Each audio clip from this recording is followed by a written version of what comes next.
Nella mia vita ho avuto 3 miti: Roberto Baggio, Walt Disney e Arnold Schwarzenegger. 118 ambulanze? Sì, salve ai carabinieri di Carmignano Sant'Urbano. Prego.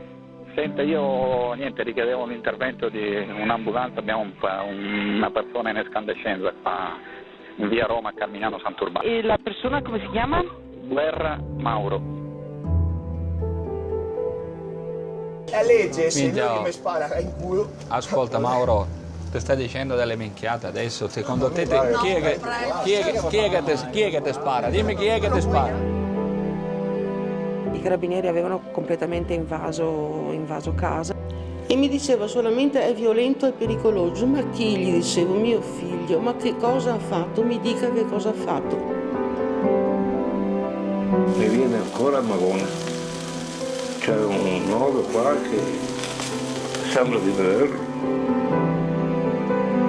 Per noi era il gigante buono, era un tattone, era un bambino.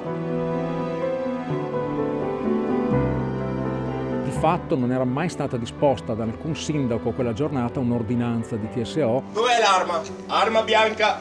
Dai Mauro, Arma bianca, io non ho pistole. Poi si scopre che non era un cavallo e che era un ragazzo di 32 anni che è stato ucciso.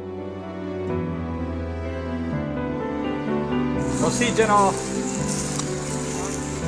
La prima cosa che hanno fatto sulla persona di Mauro Guerra dopo avergli sparato è stato quello di ammanettarlo con i polsi dietro alla schiena.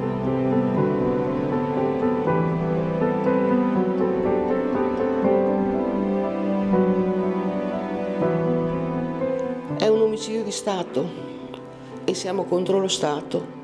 Lo Stato non è con noi. Lo Stato è contro di noi. Secondo me lui